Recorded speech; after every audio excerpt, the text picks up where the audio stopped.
Tengo 67 años y hace 3 meses descubrí que mi hijo planeaba encerrarme en un asilo para robar mi casa de 750,000. Pero lo que él no sabía es que mi esposo guardaba un secreto en nuestro sótano durante 20 años, un secreto que iba a cambiar todo. ¿Desde dónde nos estás escuchando hoy? Déjanos tu ubicación en los comentarios. Me llamo Carmen Herrera, vivo en Barcelona y hasta hace 3 meses pensaba que conocía a mi familia. Resulta que estaba completamente equivocada. Miro ahora las paredes de mi casa en el barrio de Gracia, esta casa donde crié a mi hijo, donde celebramos cumpleaños y navidades, donde pensé que envejecería en paz junto a mi esposo Antonio. Y me pregunto, ¿en qué momento exacto mi hijo Miguel dejó de ser mi niño y se convirtió en alguien capaz de planear mi muerte? Pero déjame empezar desde el principio, porque esta historia no comenzó hace 3 meses. Comenzó hace 40 años, cuando decidí que daría todo por mi familia.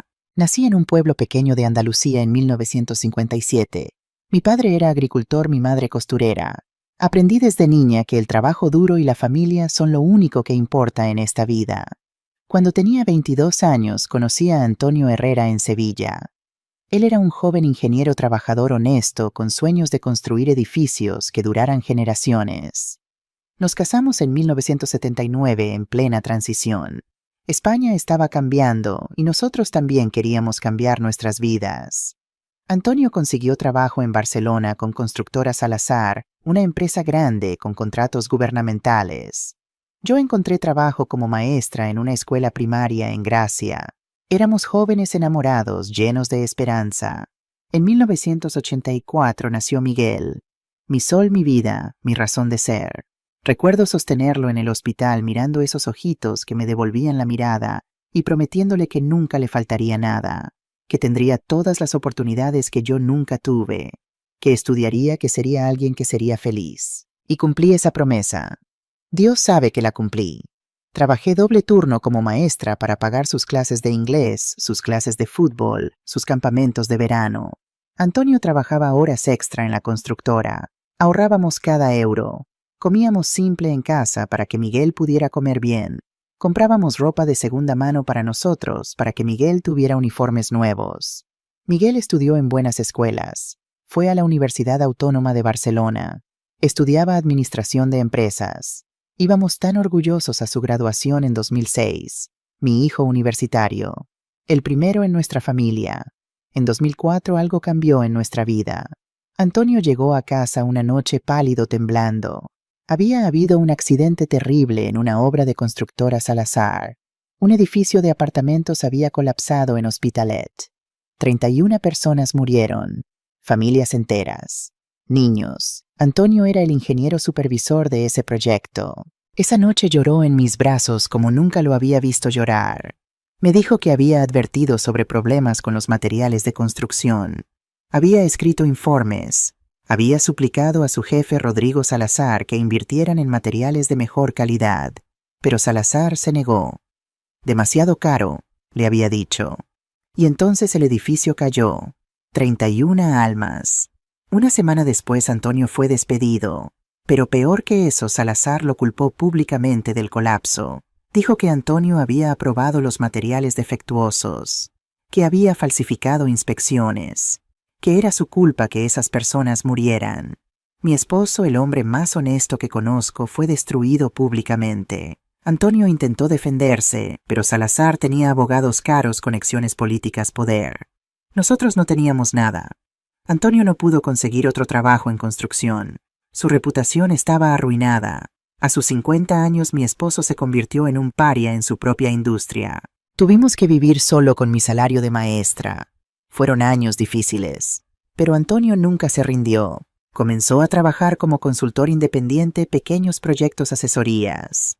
Yo seguí enseñando hasta jubilarme en 2019, y juntos, centavo a centavo, año tras año, compramos esta casa. Esta hermosa casa de 4 habitaciones en Gracia, cerca del Park Güell. Pagamos la hipoteca durante 30 años. 30 años de sacrificio, de trabajo, de ahorro. Pero era nuestra fortaleza, nuestro legado para Miguel.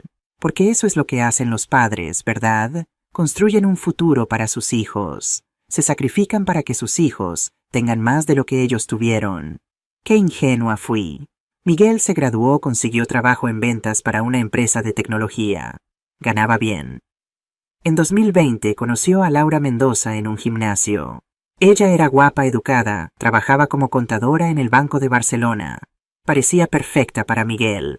Se casaron en 2021, una boda pequeña debido a la pandemia, pero hermosa. Laura con su vestido blanco, Miguel tan feliz. Antonio y yo lloramos de alegría. Nuestro hijo estaba comenzando su propia familia. Todo iba bien, o eso pensábamos. Mirando hacia atrás ahora veo todas las señales que ignoré. Las pequeñas cosas que mi corazón de madre no quiso reconocer. Hace 2 años Miguel comenzó a visitarnos más seguido. Al principio pensé que era bonito. ¡Qué hijo tan atento!, le decía a mis amigas. Viene a vernos 3-4 veces por semana. Pero Antonio notó algo extraño. ¿Te has dado cuenta de que siempre pregunta sobre nuestras finanzas?, me dijo una noche. Es natural, le respondí. Quiere asegurarse de que estamos bien. Carmen ayer me preguntó cuánto vale la casa, y hace 2 semanas preguntó sobre nuestras cuentas de ahorro. Preocupación de hijo, insistí, porque yo no quería creer otra cosa. Luego estaba Laura. Al principio me caía bien. Era educada, siempre traía flores o vino cuando venían a cenar.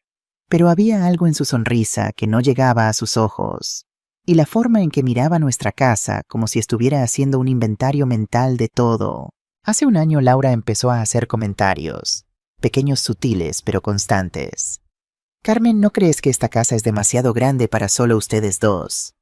Antonio, con tu edad, ¿no es peligroso subir y bajar esas escaleras todo el día? ¿Han pensado en mudarse a algo más pequeño, más manejable? Hay residencias muy bonitas para personas de su edad. Residencias. La palabra que eventualmente se convertiría en mi pesadilla. Antonio comenzó a actuar extraño hace 6 meses. Bajaba al sótano con más frecuencia, a veces en medio de la noche. Cuando le preguntaba qué hacía, decía que estaba organizando cajas viejas. Pero yo escuchaba sonidos raros. Movimiento de objetos pesados. Una vez juraría que escuché un taladro eléctrico. Antonio, ¿qué estás haciendo ahí abajo? Solo un pequeño proyecto, mi amor. Una sorpresa. ¡Qué sorpresa, efectivamente! También noté que Antonio había perdido peso. No comía bien. A veces lo encontraba despierto a las 3 de la mañana sentado en la cocina mirando papeles que escondía rápidamente cuando yo aparecía. ¿Estás bien?, le preguntaba preocupada. Sí, solo pensando en viejos tiempos. Miguel también cambió. Comenzó a verse cansado, ojeroso. Perdió peso. Empezó a recibir llamadas telefónicas que lo ponían nervioso. Se alejaba para contestar, hablaba en voz baja con urgencia. Una vez lo escuché decir, no puedo conseguir ese dinero tan rápido. Necesito más tiempo. Cuando le pregunté si todo estaba bien, sonrió esa sonrisa tensa y dijo, todo perfecto, mamá. Solo estrés del trabajo. Pero era más que eso. Lo supe cuando empezó a evitar mirarme a los ojos. Y luego estaba Laura.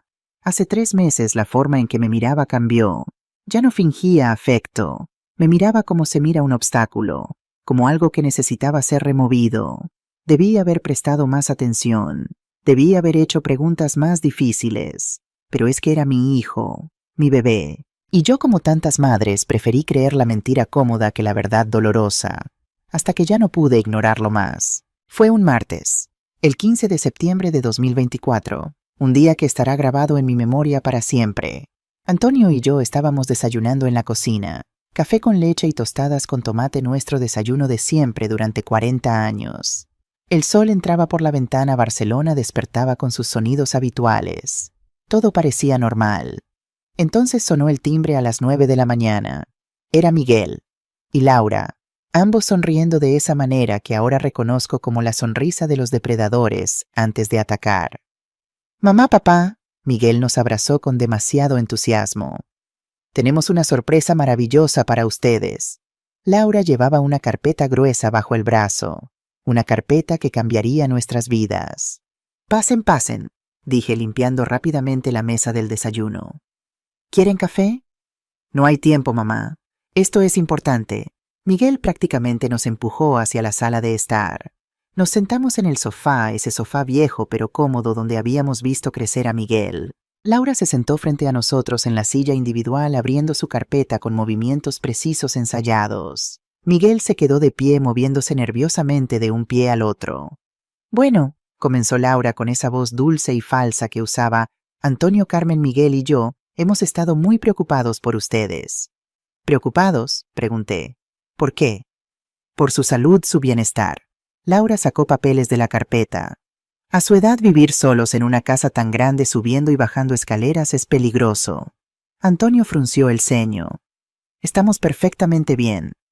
Papá Miguel se acercó, puso una mano en el hombro de Antonio. Sé que crees eso, pero hemos notado cambios. ¿Qué cambios? Mi voz sonó más alta de lo que pretendía. Laura sacó más papeles. Hemos estado consultando con el doctor Javier Ochoa, un especialista en geriatría muy respetado. Nunca he ido a ver a ningún doctor Ochoa, dijo Antonio. Exactamente ese es el problema. Laura continuó como si Antonio no hubiera hablado. La negación es uno de los primeros síntomas. El doctor, basándose en las descripciones que le dimos de sus comportamientos recientes, ha concluido que necesitan cuidado especializado. Sentí como si el suelo se moviera bajo mis pies. ¿Cuidado especializado? Sí, mamá. Miguel se agachó frente a mí y tomó mis manos. Sus manos estaban sudando. Hemos encontrado el lugar perfecto. Se llama Residencia Esperanza. Es hermoso, mamá. Jardines, actividades, enfermeras las 24 horas. Estarán tan bien cuidados.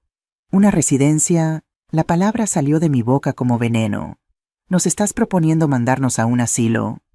No es un asilo, Carmen. Laura sonaba impaciente ahora. Es un centro de vida asistida de lujo. Cuesta 6,000 al mes, pero vale cada euro. 6,000 al mes. Para 2 personas, 12,000 al mes. 144,000 al año. Antonio, siempre el ingeniero calculador, hizo las mismas matemáticas que yo. ¿Y de dónde van a sacar 144,000 al año? Miguel y Laura intercambiaron una mirada que lo decía todo. ¿De aquí? Laura dijo finalmente, señalando a nuestro alrededor. De la casa. El silencio que siguió fue como el silencio antes de un terremoto. ¿Qué?, logré decir. Laura sacó más papeles de su maldita carpeta. La casa está tasada en 750,000. Si la vendemos con ese dinero pueden vivir cómodamente en Residencia Esperanza por años. Y con lo que sobre Miguel y yo podríamos, ayudarles a gestionar sus finanzas. Gestionar nuestras finanzas, repitió Antonio lentamente con esa voz peligrosamente calmada que yo conocía. ¿Quieres decir quedarse con nuestro dinero? Papá, Miguel se puso de pie ofendido. No es así. Estamos pensando en ustedes. No. Antonio también se puso de pie. No vamos a vender nuestra casa. No vamos a ninguna residencia. Y definitivamente no vamos a firmar papeles que nos hagan perder el control de nuestras vidas. Laura dejó caer la máscara de amabilidad por un segundo. Por un segundo vi algo frío y calculador en sus ojos. Pero rápidamente volvió a sonreír. Antonio, Carmen, entiendo que es mucho para procesar. Por eso ya hemos preparado todo. Sacó un último set de documentos. Estos son poderes legales. Solo necesitamos que firmen aquí y aquí y aquí. Hemos hablado con un abogado. Todo está listo. Pueden mudarse a Residencia Esperanza el próximo lunes. El próximo lunes estaba en shock. Eso es en 5 días.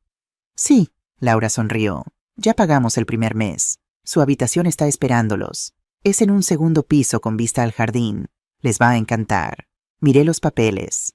Estaban llenos de términos legales que no entendía completamente, pero algunas palabras saltaron a mi vista. Transferencia de propiedad, poder de representación legal, control financiero total. No, dije firmemente. No vamos a firmar nada. Mamá. Miguel se arrodilló frente a mí otra vez. Ahora había desesperación en su voz. Por favor, esto es lo mejor para todos, lo prometo. Miguel, le tomé la cara entre mis manos mirándolo a los ojos. Mi hijo, ¿qué te pasa? ¿Qué está pasando realmente? ¿Estás en problemas? Por un breve momento vi a mi verdadero hijo detrás de esa máscara. Vi miedo, culpa, desesperación. Sus ojos se llenaron de lágrimas. Mamá, Miguel. La voz de Laura era como un látigo. Ya hablamos de esto. Y así mi hijo volvió a ponerse la máscara. Mamá, papá, por favor, solo firmen los papeles. No, dijo Antonio con una finalidad que no admitía discusión. Ahora quiero que se vayan de mi casa. Laura se puso de pie guardando los papeles en la carpeta con movimientos bruscos. Esto es un error, un gran error.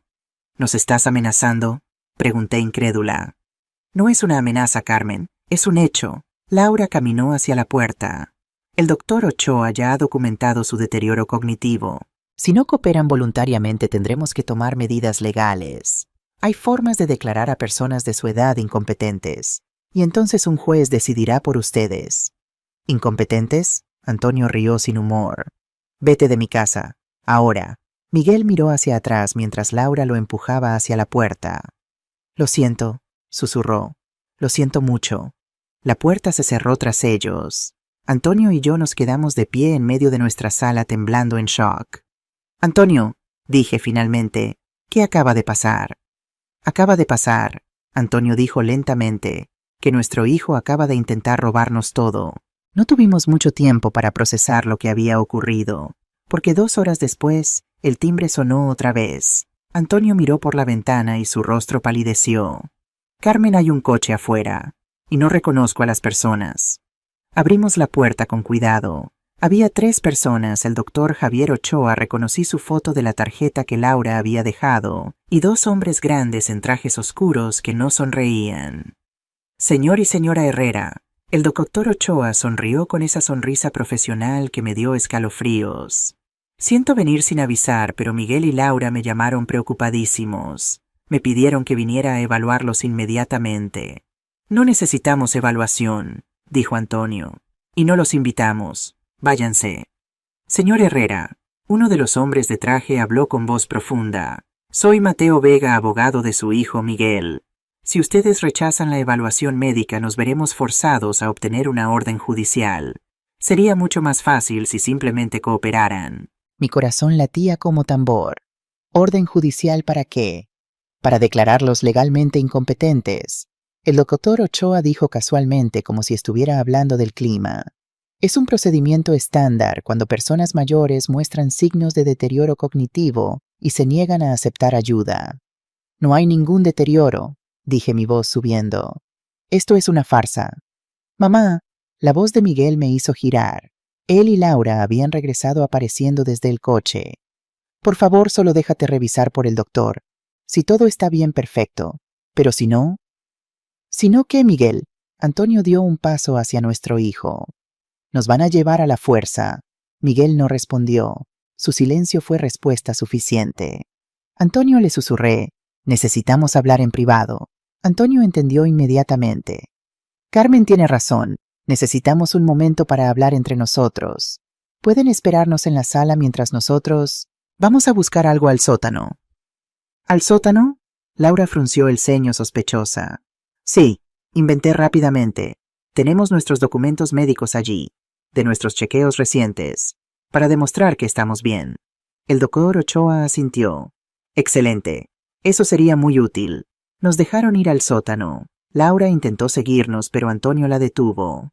Está desordenado allí abajo. Peligroso. Espérenos aquí. Volveremos en 5 minutos. Bajamos las escaleras del sótano, nuestro sótano que conocíamos de memoria después de 40 años. Ese sótano húmedo y oscuro donde guardábamos cajas de Navidad, muebles viejos, herramientas. Ese sótano que yo pensaba que conocía por completo. ¡Qué equivocada estaba! Antonio cerró la puerta detrás de nosotros. Escuchamos el clic. Y luego escuchamos algo que hizo que mi sangre se congelara, el sonido de un cerrojo deslizándose. El sonido de una llave girando. Corrí hacia la puerta y giré la manija con todas mis fuerzas. No se movía. «Miguel», grité golpeando la puerta con los puños. «Miguel, abre esta puerta». «Lo siento, mamá». La voz de Miguel llegó amortiguada desde arriba. «Es por tu propio bien. El doctor necesita tiempo para preparar la evaluación. Y ustedes necesitan calmarse». «Miguel Herrera», gritó Antonio. «Eres mi hijo. No puedes hacernos esto. Lo siento, papá». Y luego más bajo, casi no audible. «Lo siento mucho». Escuchamos pasos alejándose, voces murmurando, la puerta principal cerrándose, y luego silencio. Nos habían encerrado, en nuestra propia casa. Nuestro propio hijo nos había encerrado como a criminales. Comencé a hiperventear. «Antonio, no puedo respirar. No puedo... ¿Qué está pasando? Nuestro hijo... ¿Cómo... Las paredes del sótano parecían cerrarse. Estaba teniendo un ataque de pánico. 40 años viviendo en esta casa y nunca había sentido claustrofobia. Hasta ahora. Carmen, Antonio me agarró de los hombros. Carmen, mírame. Respira. Nos han secuestrado. En nuestra propia casa. Carmen, tranquila. Tranquila, Antonio. Van a traer a ese médico corrupto. Va a declararnos dementes. Van a robarnos todo. Carmen. Antonio me giró para que lo mirara directamente. Su rostro estaba sorprendentemente calmado. Escúchame, respira hondo. Inhalé temblorosamente. Ahora exhala. Exhalé. Otra vez. Respiré. Una vez. 2 veces. 3 veces. Mejor. Antonio asintió. Ahora escúchame cuidadosamente. No saben lo que hay detrás de esta pared. Miré a donde señalaba. Era la pared del fondo del sótano. Una pared vieja de ladrillos como el resto del sótano. No había nada especial en ella. Antonio, ¿de qué hablas? En lugar de responder, mi esposo caminó hacia esa pared. Sus dedos buscaron algo presionando ladrillos probando. Finalmente encontró lo que buscaba. Presionó un ladrillo específico que parecía idéntico a todos los demás. ¡Clic! El ladrillo se hundió en la pared como un botón. Y entonces, para mi absoluto asombro, una sección entera de la pared aproximadamente del tamaño de una puerta comenzó a moverse. Se deslizó hacia adentro con un suave sonido mecánico revelando oscuridad detrás. Me quedé paralizada mirando esa abertura que definitivamente no existía 5 segundos antes. Antonio, susurré. ¿Qué diablos? Mi esposo encendió una linterna que había estado escondida en un nicho junto a la abertura. La luz iluminó lo que parecía ser una pequeña habitación secreta. 20 años, Carmen, Antonio dijo suavemente. Este espacio ha estado aquí durante 20 años, desde 2004. ¿20 años? Mi voz sonó aguda e histérica incluso para mis propios oídos. Has tenido una habitación secreta bajo nuestra casa durante 20 años y nunca me lo dijiste. Entra. Antonio me extendió la mano. Es hora de que sepas la verdad, toda la verdad. La habitación secreta era más grande de lo que parecía desde afuera. Tal vez 4 metros por 5. Las paredes estaban forradas con estantes metálicos llenos de cajas etiquetadas meticulosamente. Había un pequeño escritorio con una computadora que se veía sorprendentemente moderna. En la esquina una caja fuerte. Y en las paredes mapas, fotografías, documentos con marcadores de colores. Parecía la guarida de un detective o de un espía. Antonio, dije lentamente tratando de mantener la calma cuando en realidad quería gritar. Creo que necesitas explicarme algunas cosas. Ahora mismo. Mi esposo suspiró, se sentó pesadamente en la silla del escritorio. De repente se veía todos sus 70 años y algunos más. Las arrugas en su rostro parecían más profundas bajo la luz artificial. ¿Recuerdas el edificio mediterráneo?, preguntó. Por supuesto. ¿Cómo podría olvidarlo? La pesadilla que destruyó la carrera de mi esposo. El edificio que colapsó en 2004. 31 personas murieron. 31 personas murieron, repitió Antonio, porque Rodrigo Salazar decidió que salvar 2 millones de euros era más importante que 31 vidas humanas. Se levantó y abrió una de las cajas. Estaba llena de carpetas, fotografías, documentos oficiales. Carmen, durante meses antes del colapso yo escribí informes. 3 informes oficiales advirtiendo sobre los materiales de construcción subestandard. Advertí que las vigas de acero eran demasiado delgadas, que el concreto no tenía la resistencia especificada, que las soldaduras eran defectuosas. Sacó documentos, me los mostró. Reconocí la firma de Antonio en la parte inferior. Salazar ignoró cada advertencia, cada una. Y cuando el edificio cayó, me culpó a mí. Dijo que yo había aprobado esos materiales, que yo había falsificado las inspecciones. Me convirtió en el chivo expiatorio perfecto. Lo sé, Antonio. Vivimos todo eso juntos. Pero lo que no sabes... Antonio sacó más cajas. Es que ese día cuando Salazar me despidió me amenazó. Me dijo que si alguna vez intentaba limpiar mi nombre, si alguna vez hablaba con periodistas o autoridades, él se aseguraría de que tú y Miguel tuvieran accidentes. Accidentes como los que les han ocurrido a otros 3 ingenieros que trabajaron en proyectos de Salazar y que sabían demasiado. Sentí frío recorrer mi espalda. ¿Estás diciendo que Salazar es un asesino?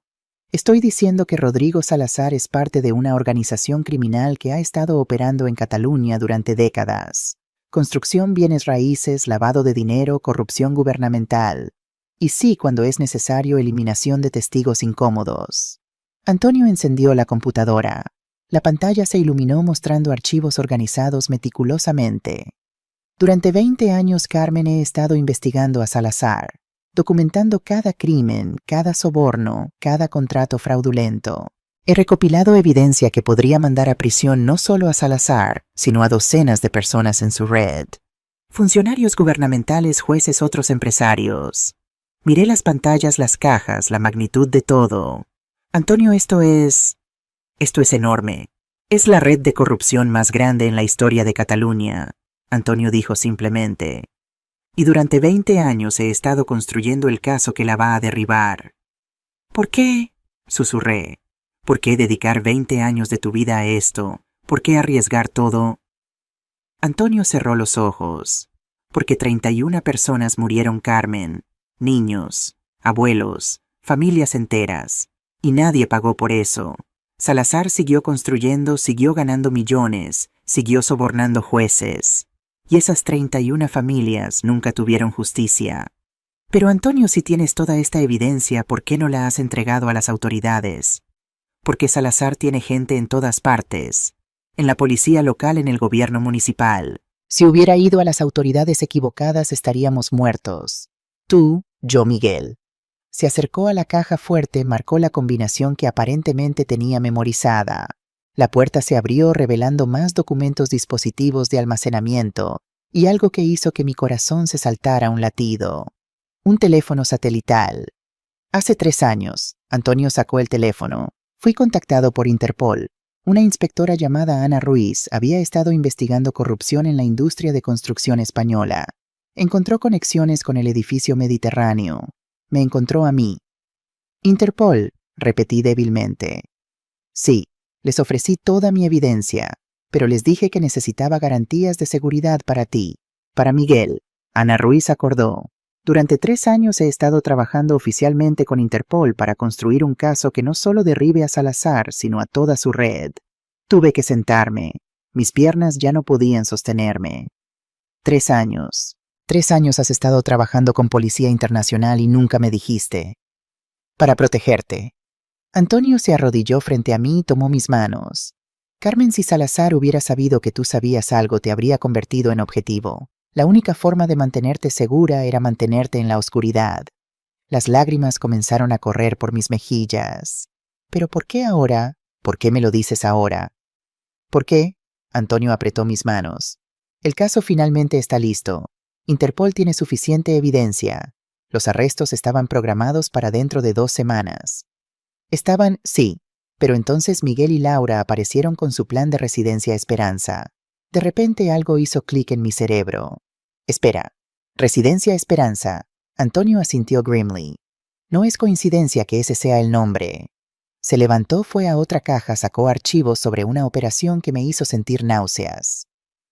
Residencia Esperanza y 7 otros asilos de ancianos en Cataluña y Valencia. Todos controlados por la misma red. Todos parte del mismo esquema. Durante 10 años, Antonio explicó, esta red ha estado usando estos asilos para robar a personas mayores adineradas.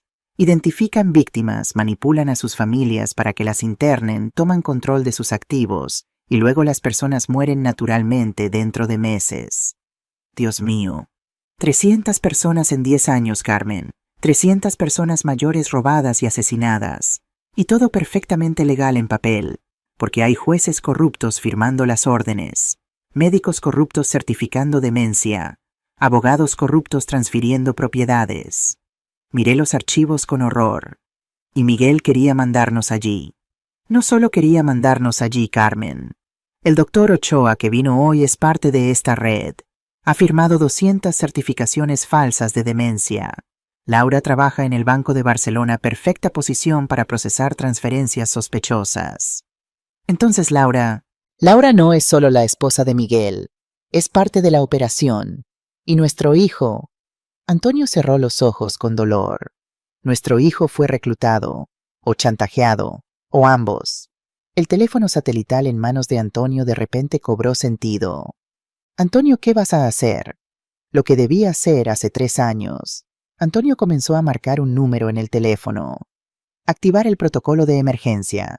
El teléfono sonó una vez, 2 veces. Una voz femenina respondió: Inspectora Ana Ruiz Interpol. Ana, Antonio dijo con voz firme. Habla Antonio Herrera. Código Esperanza. Es hora. Confirmado. La voz de Ana sonó profesional eficiente. Tengo equipos en ruta a su ubicación. ETA 40 minutos.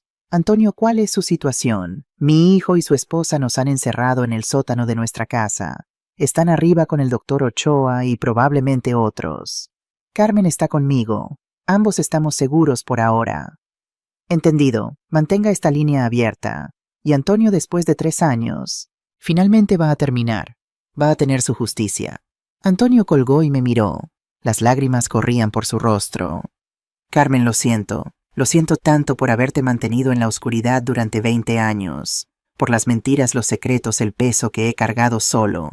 Pero te juro que cada decisión que tomé fue para protegerte. Lo abracé, este hombre que había sido mi compañero durante 45 años, que había cargado un secreto tan pesado durante tanto tiempo para mantenerme segura. Te perdono, susurré. Pero Antonio, prométeme algo. Lo que sea. No más secretos. Nunca más. Pase lo que pase después de hoy, enfrentamos todo juntos. Juntos, Antonio acordó. Siempre. Arriba escuchamos movimiento. Voces. El doctor Ochoa hablando por teléfono. Laura dando instrucciones. Y Miguel. Mi hijo, en cuya voz pude escuchar duda, miedo, arrepentimiento. ¿Miguel va a ser arrestado también?, pregunté. Antonio asintió tristemente. Conspiración, intento de fraude, secuestro. Sí, Carmen, nuestro hijo va a ir a prisión. Cerré los ojos. 40 años criando un hijo, sacrificando todo por él. Y en un día, en una serie de decisiones terribles, él destruyó todo. Pero también salvó todo, porque su traición activó los protocolos de Antonio. Su intento de robarnos paradójicamente nos salvó al forzar a Antonio a revelar sus secretos, a llamar a Interpol, a finalmente actuar. 40 minutos, dije mirando el reloj en la pared de este sótano secreto. 40 minutos, Antonio confirmó. Y entonces empieza el fin de esta pesadilla. Antonio y yo nos quedamos en ese sótano secreto rodeados de 20 años de evidencia esperando. 40 minutos. 2400 segundos entre nuestra vida anterior y lo que fuera que vendría después. Muéstrame todo, le dije a Antonio. Si voy a enfrentar lo que viene, necesito saber exactamente qué hemos estado viviendo. Mi esposo asintió. Comenzó a sacar carpetas, abriéndolas una por una sobre el pequeño escritorio. Empecemos con Rodrigo Salazar. Antonio desplegó fotografías. El hombre que reconocí de las noticias, exitoso empresario de la construcción, filántropo, con conexiones políticas hasta la Generalitat de Cataluña.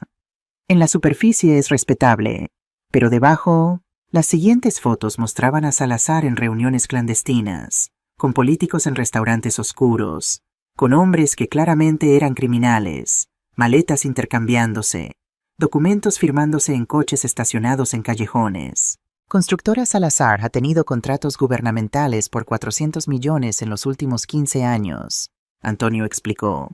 Hospitales, escuelas, viviendas sociales.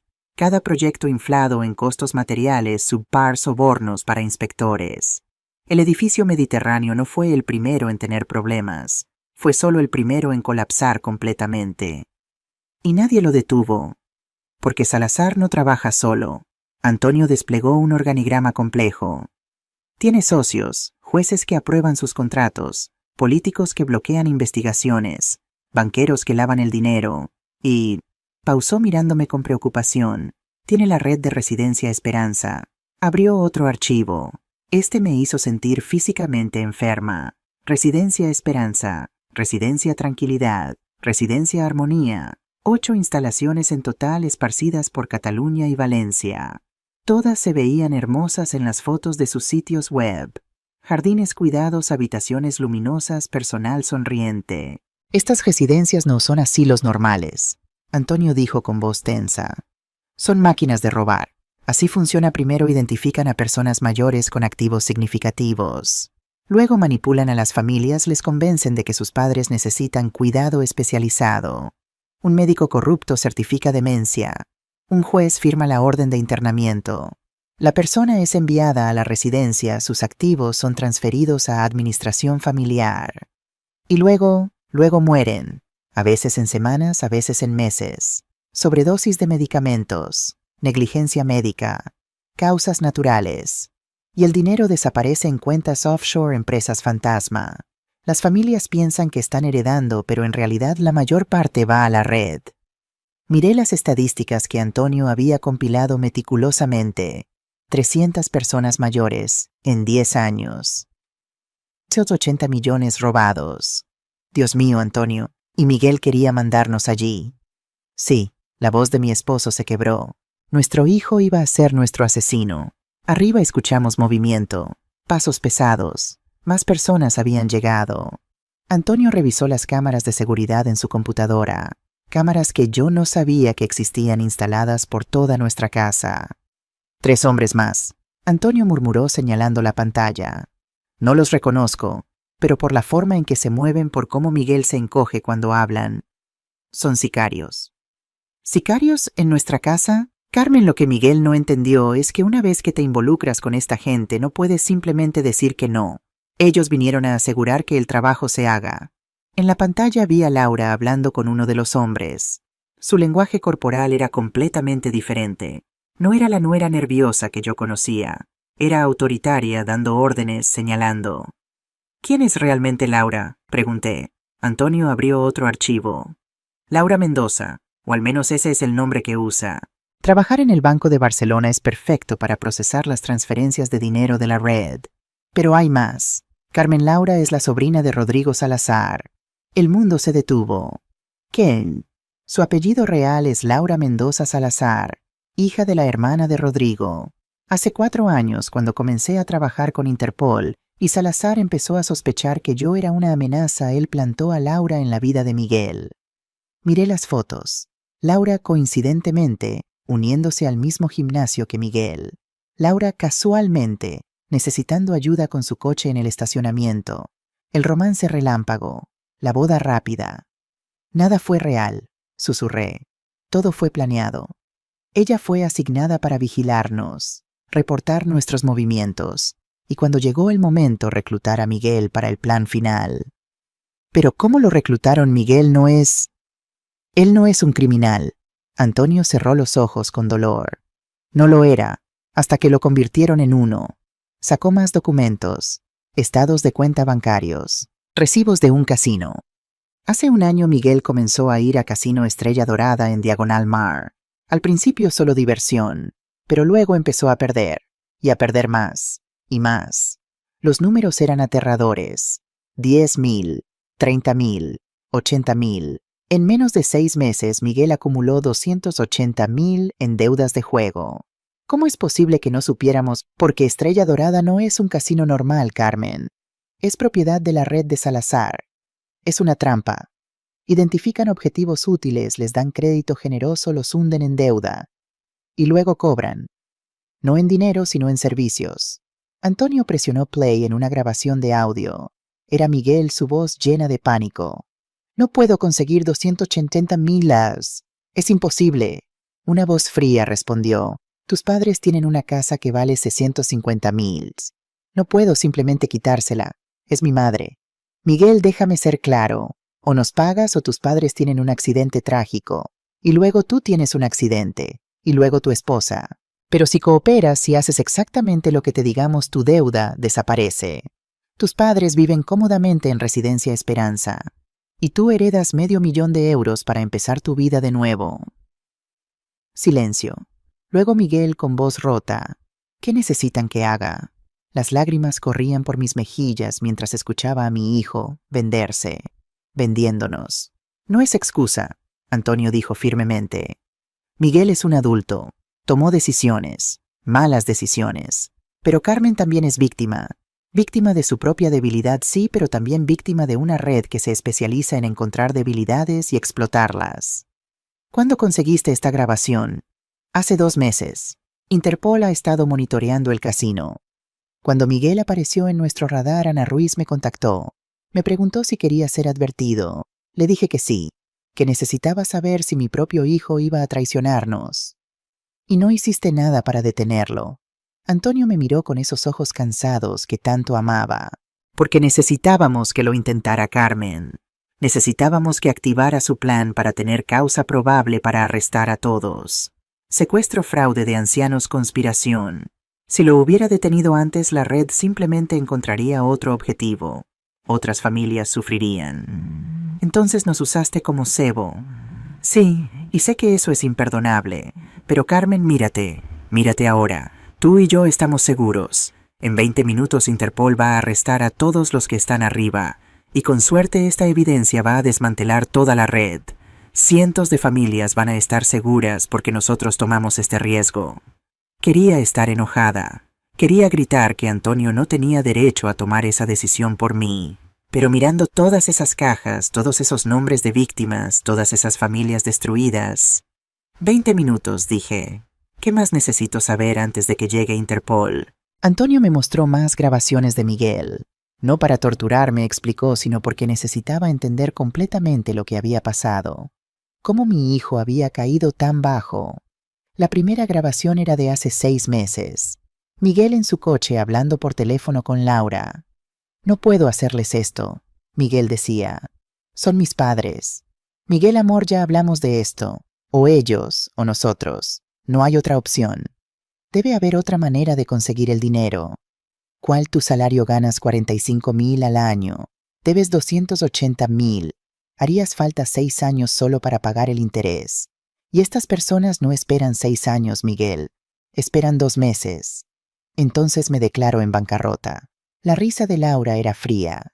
Cariño, no entiendes con quién estamos tratando. Mi tío Rodrigo no acepta bancarrota. ¿Acepta pago completo o acepta sangre? ¿Cuál prefieres? ¿Tu tío? La voz de Miguel sonaba confundida. ¿Qué tiene que ver tu tío con esto? Pausa larga. Luego Laura, con voz diferente, más dura. Miguel, ¿realmente pensaste que nuestro matrimonio fue coincidencia? ¿Que yo me enamoré de ti por accidente? ¿Qué estás diciendo? Estoy diciendo que he estado vigilando a tu familia durante 4 años. Tu padre es un problema para mi tío. Un problema que necesita ser resuelto. Y tú, mi querido esposo, eres la solución perfecta. El sonido de Miguel hiperventilando era audible incluso en la grabación. No, esto no está pasando. Oh, sí está pasando. Y tienes 2 opciones: ayudarnos y salir rico, o resistir y morir con tus padres. ¿Qué eliges? La grabación terminó con Miguel sollozando. Pobre idiota, murmuré. Lo manipuló desde el principio. Sí, Antonio asintió. Pero Carmen, escucha esta siguiente. Es de hace un mes. En esta grabación Miguel sonaba diferente, más resignado. Estaba hablando con el doctor Ochoa. ¿Cuánto tiempo tienen una vez que están en la residencia? Depende de su salud inicial. Ochoa respondía casualmente. Algunos duran 6 meses, otros solo semanas. Hay formas de acelerar el proceso si es necesario. ¿Formas de acelerar? La voz de Miguel temblaba. ¿Estás hablando de matarlos? Miguel, no seas dramático. Estoy hablando de medicación apropiada para pacientes con demencia avanzada. A veces esa medicación tiene efectos secundarios desafortunados. Es completamente natural. No hay nada natural en esto. ¿Quieres tus 280,000 de deuda eliminada o no? Porque puedo llamar a mis amigos en el casino ahora mismo. Estoy seguro de que les encantará discutir opciones de pago contigo. Opciones que involucran sótanos oscuros y herramientas eléctricas. Silencio. Luego Miguel, ¿cuánto tiempo? Como dije, semanas. Tal vez 2 meses máximo. ¿Y sufrirán? ¿Te importa? Otra pausa larga. Luego Miguel, con voz muerta. No, supongo que no. Tuve que pausar la grabación. No podía escuchar más. Mi hijo, mi bebé, discutiendo casualmente cuánto tiempo tomaría matarnos. Carmen. Antonio puso su mano sobre la mía. Necesitas escuchar la última grabación. Es de hace 3 días. No quiero escuchar más. Por favor, es importante. Presionó play. Esta vez Miguel estaba solo, hablando consigo mismo, o tal vez grabando un mensaje que nunca envió. Mamá, papá, si están escuchando esto, no sé cómo decirlo. Lo siento. Dios, lo siento tanto. Cada noche me acuesto odiándome. Cada mañana me despierto queriendo confesar, pero tengo tanto miedo. Miedo de lo que me harán, miedo de lo que les harán a ustedes si me echo atrás. Su voz se quebró. Mamá, ¿recuerdas cuando tenía 8 años y rompí tu jarrón favorito? Lloré durante horas. Pensé que nunca me perdonarías, pero me abrazaste y dijiste que los objetos se pueden reemplazar, pero las personas no. Que siempre me amarías sin importar qué. Sollozos. Rompí algo mucho más valioso que un jarrón. Rompí tu confianza. Rompí mi propia alma. Y sé que esta vez no hay abrazo que lo arregle, pero necesito que sepan que los amo, que siempre los he amado, y que si pudiera volver en el tiempo y nunca poner un pie en ese maldito casino... La grabación terminó abruptamente. Me quedé mirando el dispositivo en silencio. Toda mi vida había sido maestra. Había enseñado a cientos de niños. Les había enseñado que las decisiones tienen consecuencias, que los errores pueden ser perdonados, pero deben ser reconocidos primero. ¿Podría perdonar esto? ¿Podría perdonar a mi hijo por planear mi muerte? No lo sé, dije en voz alta. Antonio, no sé si puedo perdonar esto. No tienes que decidirlo ahora, Antonio dijo suavemente. Tienes el resto de tu vida para decidir. Pero Carmen, recuerda, Miguel es víctima también. No tanto como nosotros, cierto. Él tomó decisiones, pero fue manipulado, chantajeado, aterrorizado. La verdadera villana es Laura. Y las verdaderas monstruos son Salazar y toda su red. Miré el reloj. 10 minutos. Antonio, ¿qué va a pasar con Miguel cuando llegue Interpol? Va a ser arrestado. Conspiración, intento de fraude, de anciano, secuestro. Está mirando 5 a 10 años de prisión. 5 a 10 años. Mi hijo en prisión. Mi bebé en una celda. A menos que coopere, Antonio continuó. Si testifica contra Laura Salazar, todos los demás y proporciona evidencia, podría reducir su sentencia significativamente. ¿Ya hablaste con Ana sobre esto? Sí, ella está dispuesta a ofrecer un trato, pero solo si Miguel coopera completamente, sin reservas, sin proteger a nadie. Arriba las voces se hicieron más fuertes. Sonaba como una discusión. Antonio verificó las cámaras. El doctor Ochoa está nervioso. Sigue mirando su reloj. Laura está en su teléfono, probablemente reportando a Salazar. ¿Y Miguel? Antonio amplió la cámara de la sala. Miguel estaba sentado en nuestro sofá, cabeza entre las manos. Uno de los sicarios estaba parado junto a él, mano en su chaqueta donde probablemente había un arma. Mi hijo lucía aterrorizado. 5 minutos, Antonio dijo verificando su teléfono satelital. Ana acaba de enviar mensaje. Los equipos están en posición. Los últimos 5 minutos se sintieron como 5 horas. Antonio y yo nos quedamos en ese sótano secreto mirando las pantallas esperando. En la sala de estar, Laura caminaba de un lado a otro hablando rápidamente por teléfono en voz baja. El doctor Ochoa revisaba su maletín nerviosamente. Los 3 sicarios se habían posicionado estratégicamente, uno cerca de Miguel, uno cerca de la puerta principal, uno mirando por la ventana. Profesionales, Antonio murmuró. Saben lo que hacen. Antonio, ¿y si algo sale mal? ¿Y si hay tiroteo? Por eso estamos aquí abajo protegidos. Pero confía en mí, Carmen. Interpol no va a arriesgarse a un tiroteo en un barrio residencial. Tienen protocolo. A las 11:47, exactamente, las cámaras exteriores captaron movimiento. Furgonetas negras bloqueando ambos extremos de nuestra calle. Hombres y mujeres en chalecos antibalas con Interpol, en letras grandes, moviéndose rápidamente hacia nuestra casa. En la pantalla vi al sicario en la ventana tensarse. Tenemos compañía, dijo en voz baja. Laura corrió a la ventana. Su rostro palideció. Mierda, policía, muchos policías. ¿Cómo el doctor Ochoa entró en pánico? ¿Cómo nos encontraron? No importa cómo, uno de los sicarios sacó su arma. Necesitamos salir, ahora. No, Miguel se puso de pie. Si salen disparando, alguien va a morir. Mi madre y mi padre están en el sótano. Por favor, solo ríndanse. Cierra la boca. El sicario lo empujó de vuelta al sofá. Bang, bang, bang. El sonido de la puerta siendo golpeada con fuerza. Interpol, abran la puerta. Laura miró alrededor frenéticamente. La puerta trasera. Podemos salir por... Está rodeado. Antonio murmuró mirando todas las cámaras. Tienen la casa completamente cercada. En la pantalla vi al líder de los sicarios tomar una decisión. Le hizo señas a Laura. Tú vienes con nosotros. Eres nuestro seguro. Que no yo. Él la agarró del brazo. O vienes voluntariamente o te cargo. Elige. Crash. La puerta principal explotó hacia adentro. Interpol entrando en formación táctica a armas alzadas. Al suelo, todos al suelo, manos donde pueda verlas. El caos estalló. El doctor Ochoa inmediatamente se tiró al suelo, manos sobre su cabeza, gritando: «¡No disparen, no disparen! ¡Soy doctor!». Miguel también al suelo sollozando. Pero los 3 sicarios agarraron a Laura y corrieron hacia la cocina, hacia la puerta trasera. Equipo 2 están moviéndose hacia la parte trasera. Escuché a través del teléfono satelital de Antonio. Ana había dejado la línea abierta para que pudiéramos escuchar.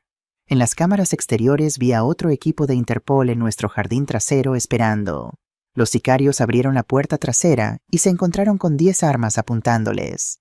«Suelta el arma», una voz firme. «No hay salida. Es tu última advertencia». Por un segundo terrible pensé que el sicario iba a disparar. Vi su dedo moverse hacia el gatillo.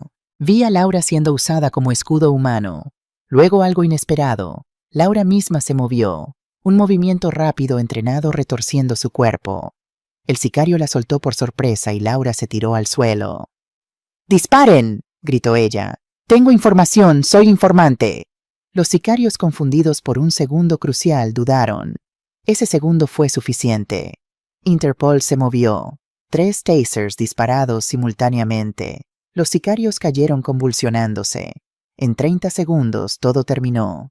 Las cámaras mostraban a todos esposados, el doctor Ochoa llorando, Miguel en shock silencioso, los 3 sicarios en el suelo, y Laura siendo tratada diferente. Un agente le quitó las esposas. «¿Qué diablos?», susurré. «¿Por qué la soltaron?». Antonio también parecía confundido. «No lo sé. Esto no estaba en el plan». «Antonio Herrera». La voz de Ana vino por el teléfono satelital. «¿Estás ahí?». Antonio presionó para hablar. «Estoy aquí. Carmen está conmigo. Ambos seguros». «Excelente. Puedan subir ahora. Es seguro». Antonio abrió la puerta secreta. Subimos las escaleras lentamente, mi corazón latiendo tan fuerte que pensé que todos podrían escucharlo. Cuando llegamos a la planta principal, la escena era surrealista. Nuestra hermosa casa llena de agentes de Interpol, equipos forenses oficiales con chalecos antibalas. Como si una película de acción explotara en medio de nuestro hogar. Una mujer de unos 40 años se acercó. Cabello corto, ojos inteligentes, presencia comandante. «Antonio, Carmen, soy la inspectora Ana Ruiz. Finalmente nos conocemos en persona». «Inspectora», Antonio estrechó su mano. «Gracias por venir tan rápido. Gracias a usted por 3 años de evidencia meticulosa». Ana sonrió brevemente. «Este es el mayor arresto coordinado en la historia de Interpol España.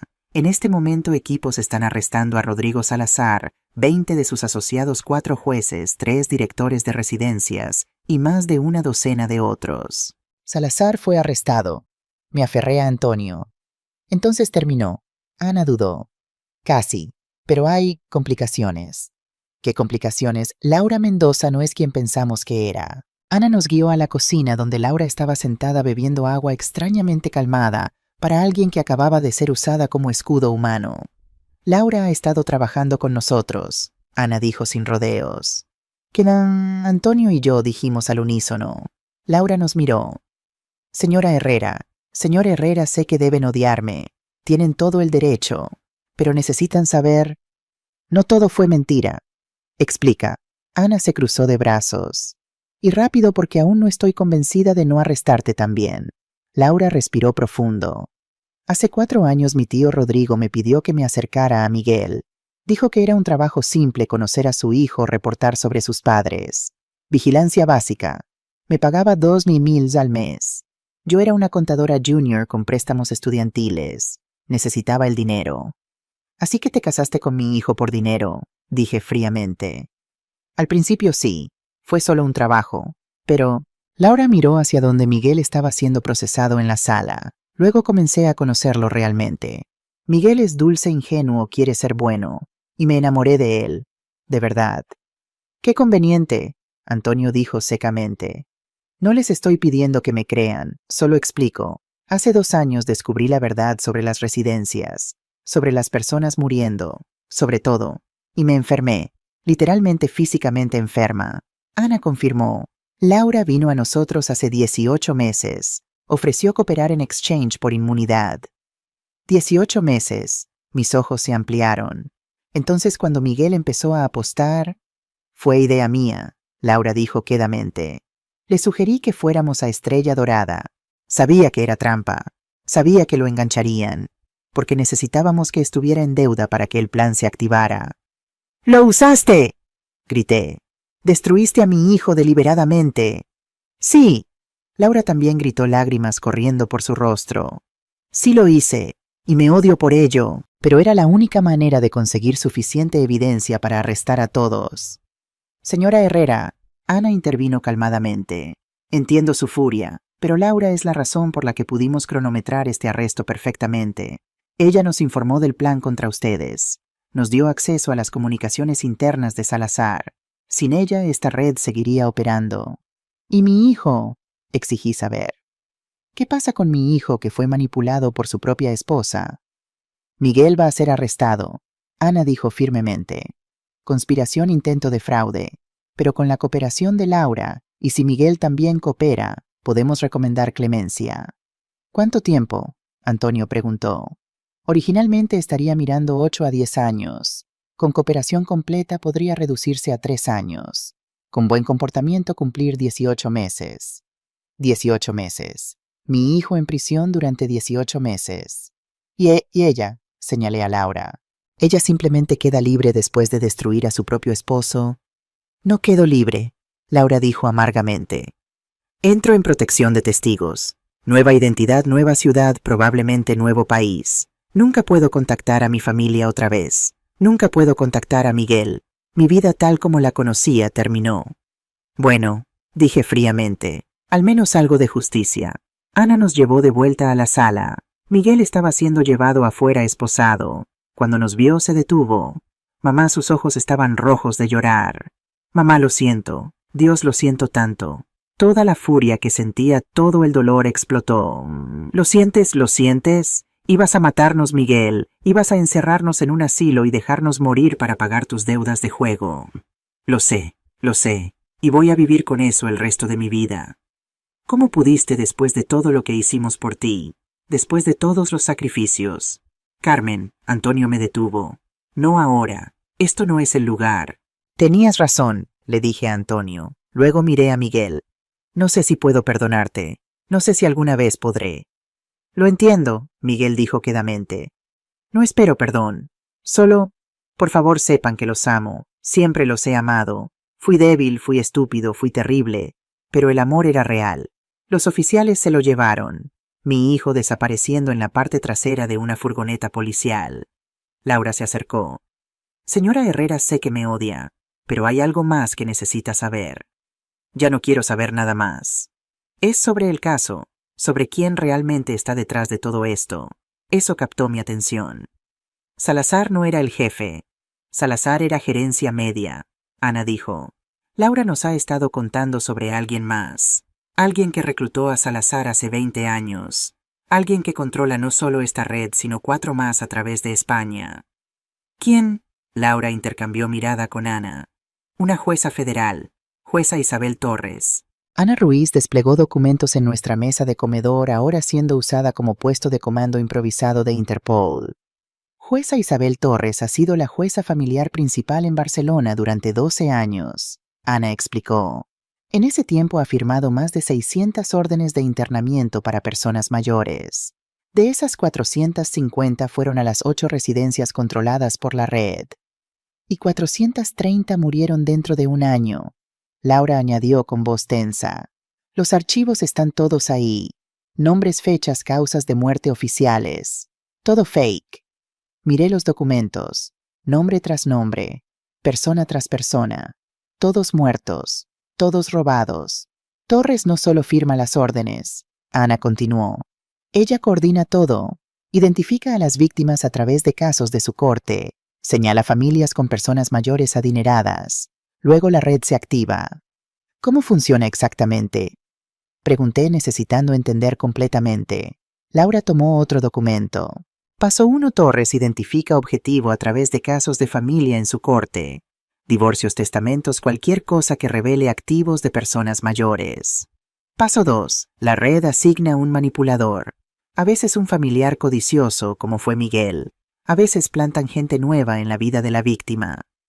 Paso 3. Ana continuó. Un médico corrupto como Dr. Ochoa certifica demencia o incompetencia. Paso 4. Torres firma la orden de internamiento. Paso 5. La persona es enviada a una de las residencias. Paso 6. Los activos son transferidos a cuentas controladas por la red. Paso 7. La persona muere. Todo perfectamente legal en papel. Y nadie nunca sospechó. Antonio parecía incrédulo. Algunos sí, Laura dijo quedamente. 3 abogados que investigaron, 2 periodistas, un detective privado, todos muertos en accidentes en los últimos 6 años. El horror de esto era abrumador. No era solo un crimen, era un sistema industrial de asesinato y robo. Entonces, cuando arrestamos a Salazar y sus asociados hoy, Ana dijo, también necesitamos arrestar a Torres. Pero hay un problema. ¿Qué problema? Torres tiene inmunidad judicial. Necesitamos evidencia absolutamente irrefutable. No solo documentos, sino testimonio directo.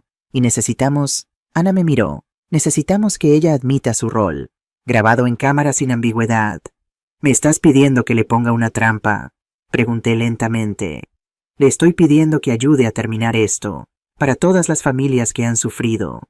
Para que ninguna otra Carmen Herrera tenga que enfrentar lo que usted enfrentó hoy. Miré a Antonio. Él asintió lentamente. Tu decisión, Carmen. Pero yo estaré contigo pase lo que pase. Pensé en todas esas personas muertas. Pensé en familias como la nuestra manipuladas y destruidas. Pensé en mi hijo y Higo en la parte trasera de esa furgoneta policial. ¿Qué necesitan que haga? Durante los siguientes 3 días, nuestra casa se convirtió en centro de operaciones de Interpol. Antonio y yo nos quedamos en un hotel cercano mientras equipos forenses procesaban la escena y Ana coordinaba el siguiente paso. El plan era simple pero peligroso. Yo pediría reunirme con la jueza Torres. Le diría que estaba considerando no testificar contra Miguel si ella mostraba clemencia. Una madre desesperada rogando por su hijo. Totalmente creíble. Durante esa reunión yo llevaría un micrófono oculto. Mi trabajo era hacer que Torres admitiera su rol en la red, su control sobre las residencias, su coordinación de los asesinatos. Es extremadamente peligroso, Ana advirtió. Torres es inteligente. Ha evadido detección durante 12 años. Si sospecha algo... ¿Qué? Pregunté. Me va a matar en su propia oficina en el Palau de Justicia. No personalmente, pero tiene gente. Y Carmen necesita entender si esto sale mal, si ella sospecha, usted podría convertirse en objetivo permanente.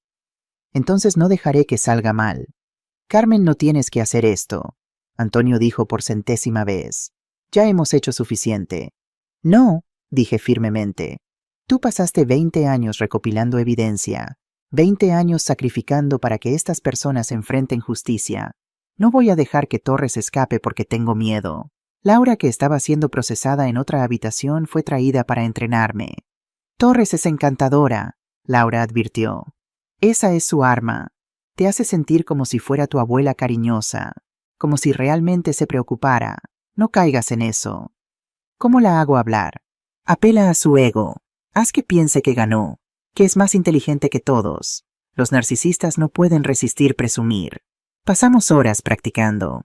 Ana haciendo de Torres, haciéndome preguntas difíciles, tratando de atraparme en inconsistencias. Era exhausting. La noche antes de la reunión no pude dormir. Antonio me sostuvo en la cama del hotel. Todavía podemos cancelar, murmuró. Decir no, irnos, cambiar nuestros nombres y empezar de nuevo en algún lugar. Y todas esas familias, las siguientes víctimas de Torres. No es tu responsabilidad salvar al mundo, Carmen. No. Pero es mi responsabilidad hacer lo correcto cuando tengo la oportunidad. Me besó la frente. 45 años casado contigo y todavía me sorprendes. Eres la mujer más valiente que conozco. O la más tonta. Ambas cosas pueden ser ciertas. Esa noche, mientras Antonio roncaba suavemente, pensé en Miguel. Él estaba en prisión preventiva ahora esperando el proceso. Laura dijo que estaba cooperando completamente, dando nombres, ubicaciones, detalles de todo lo que sabía. ¿Podría perdonarlo alguna vez? No lo sabía. Pero tal vez si ayudaba a terminar esto, si me aseguraba de que ninguna otra madre enfrentara lo que yo enfrenté, tal vez encontraría paz. A la mañana siguiente los técnicos me equiparon con el micrófono, tan pequeño que era invisible bajo mi blusa. Recuerda, Ana repasó las instrucciones finalmente. Necesitamos que admita 3 cosas. 1, que controla las residencias. 2, que coordina la identificación de víctimas. 3, que sabe sobre las muertes y las aprueba. Sin esas 3 admisiones no tenemos caso. Entiendo. Carmen, Ana puso sus manos en mis hombros. Si en cualquier momento sientes peligro, si algo se siente mal, di la palabra clave esperanza. Tendremos equipos afuera. Te sacaremos inmediatamente. No va a ser necesario. Espero que tengas razón. Antonio me llevó al Palau de Justicia. Me besó antes de que entrara. Vuelve a mí, susurró. Siempre. La oficina de la jueza Isabel Torres estaba en el 4º piso. Elegante, tradicional, llena de libros legales y certificados enmarcados. Torres misma era exactamente como Laura había descrito, una mujer de 58 años, con cabello plateado en un moño impecable, sonrisa cálida, presencia maternal. Señora Herrera, me saludó como si fuéramos viejas amigas. Qué valiente de su parte venir. Por favor, siéntese. Café, té. No, gracias. Entiendo que esto debe ser terriblemente difícil para usted. Su propio hijo arrestado. Qué tragedia cuando las familias se destruyen así. Su simpatía sonaba genuina. Si no supiera la verdad, pensaría que realmente se preocupaba. Por eso vine a ver la jueza Torres. Necesito su ayuda. Por supuesto. ¿En qué puedo ayudar? Respiré profundo. Era hora de actuar. Necesito que tenga clemencia con Miguel. Es mi único hijo. Sé que cometió errores, pero es joven. Puede cambiar. Puede redimirse. Pero no si pasa 10 años en prisión. Torres juntó sus manos. Señora Herrera, entiendo su dolor de madre, pero los crímenes de su hijo son graves. Lo sé, pero... Bajé mi voz, miré alrededor como si estuviera nerviosa. He oído cosas sobre usted, sobre cómo ayuda a familias con situaciones complicadas. Torres se tensó casi imperceptiblemente. ¿Qué ha oído exactamente? Que usted es comprensiva, con familias que tienen personas mayores difíciles, que hay soluciones. El silencio entre nosotras era denso. Finalmente Torres sonrió, pero esta vez la sonrisa no alcanzó sus ojos. Señora Herrera, ¿está usted grabando esta conversación? Mi corazón se detuvo. Señora Herrera, ¿está usted grabando esta conversación? El silencio en la oficina de la jueza Torres era tan denso que podía escuchar mi propio corazón latiendo. Cada instinto me gritaba que corriera, que dijera la palabra clave esperanza, y que los equipos de Interpol entraran. Pero algo en los ojos de Torres me detuvo. No era amenaza lo que vi, era curiosidad. Estaba probándome. Grabarla, dejé que mi voz temblara ligeramente como una mujer mayor intimidada. Jueza Torres, yo no sé de qué está hablando. Solo vine a pedirle clemencia para mi hijo. Torres se reclinó en su silla de cuero estudiándome como un entomólogo estudia un insecto. Por supuesto. Disculpe mi paranoia. En mi posición una debe ser cuidadosa. Hay muchas personas que quisieran malinterpretarme. Entiendo completamente, dije sintiendo que el momento de peligro había pasado. En estos tiempos la confianza es difícil. Muy difícil. Torres asintió. Se levantó y caminó hacia la ventana mirando Barcelona extendiéndose abajo. Señora Herrera, hablemos honestamente. Usted mencionó que había oído cosas sobre mí. Específicamente, ¿qué cosas? Este era el momento. O conseguía su confesión, o la perdía para siempre. Mi nuera Laura, comencé cuidadosamente. Antes de que fuera arrestada me dijo algunas cosas. Sobre cómo las familias pueden resolver situaciones difíciles con parientes mayores. Mencionó que usted era la persona que hacía posibles estas soluciones. ¿Y qué tipo de soluciones serían esas? Torres no me miraba aún observando la ciudad. Residencias. Como Residencia Esperanza, lugares donde personas mayores problemáticas pueden ser cuidadas y donde familias pueden acceder a los activos que necesitan sin tener que esperar décadas a que sus padres mueran naturalmente. Finalmente Torres se giró hacia mí. Es una forma muy directa de decirlo. Tengo 67 años, jueza. No tengo tiempo para eufemismos. Por primera vez Torres sonrió genuinamente. Me gusta usted, Carmen. Puedo llamarle Carmen, ¿verdad? La mayoría de las personas de su edad se escandalizan por estas conversaciones. Pero usted entiende realidades. Entiendo que todos mueren eventualmente, dije sintiendo náuseas por las palabras saliendo de mi boca. Y que es estúpido dejar que buenos activos se desperdicien en mantener con vida a personas que ya no contribuyen nada. Exactamente. Torres regresó a su escritorio claramente más relajada ahora. Ve, usted entiende. La mayoría no entiende. Piensan que soy monstruo. Pero pregúntese, ¿qué hace una persona de 85 años con demencia avanzada? Consume recursos médicos, ocupa espacio mientras su familia lucha financieramente esperando una herencia que tal vez nunca llegue. Es desperdicio, concordé odiándome a mí misma. Recursos que podrían usarse mejor. Precisamente, y yo simplemente facilito la redistribución eficiente de esos recursos. Las personas mayores reciben cuidado cómodo en sus últimos meses. Las familias reciben el apoyo financiero que necesitan. Es beneficio mutuo. ¿Últimos meses?, pregunté casualmente. No años. Torres me miró astutamente. Carmen, seamos realistas. Una persona de 85 años en una residencia rara vez vive más de 6 meses. Es naturaleza, y si la naturaleza necesita pequeña ayuda ocasional, bueno, eso es medicina paliativa. Ahí estaba, admisión de asesinato apenas disfrazada. Entonces usted controla estas residencias, dije haciendo que sonara como admiración, no acusación. ¿Cuántas? 8 instalaciones en Cataluña y Valencia. Torres dijo con algo parecido a orgullo. Cada una manejada por profesionales discretos, médicos comprensivos, personal que entiende la importancia de la eficiencia. ¿Y cómo identifica a las personas apropiadas para estos servicios? Ah, esa es la parte inteligente. Torres se animó claramente disfrutando de tener a alguien que apreciara su genio. Como jueza familiar veo cientos de casos cada año. Divorcios, testamentos, disputas de propiedad.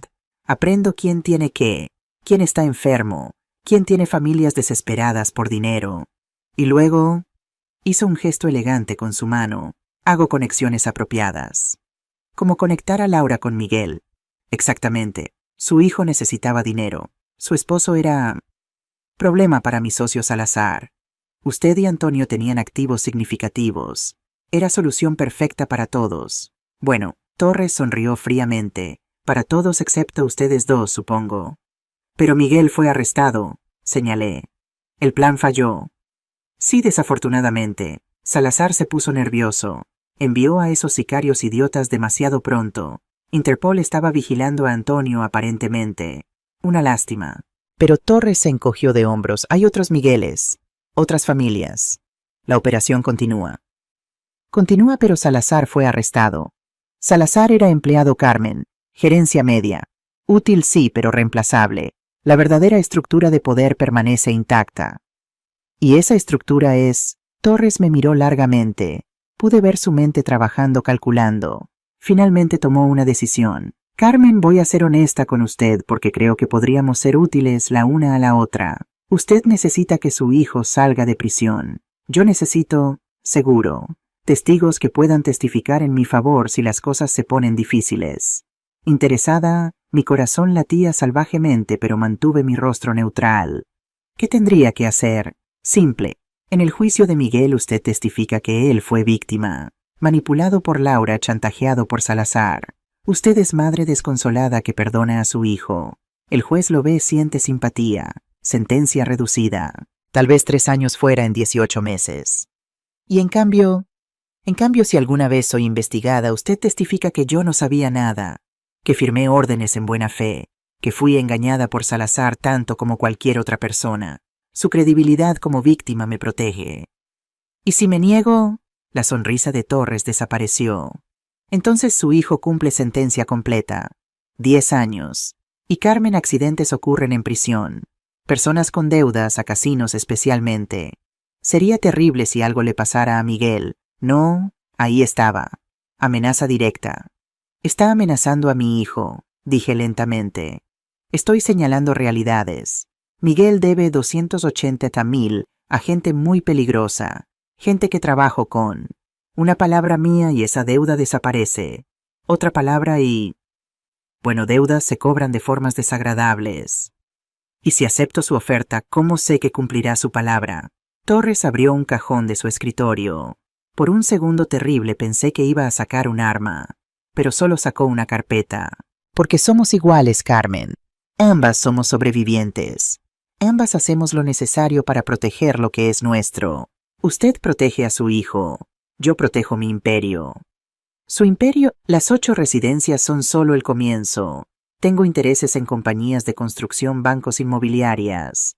Durante 12 años he estado construyendo algo extraordinario. Y no voy a dejar que nadie, ni Interpol, ni nadie me lo quite. Torres abrió la carpeta mostrándome documentos. Estructuras corporativas, cuentas offshore, redes de empresas fantasma. 250 millones, Carmen. Eso es lo que he acumulado. Y nadie sabe. Ni Salazar, ni Laura, ni sus amigos de Interpol. Porque soy más inteligente que todos ellos juntos.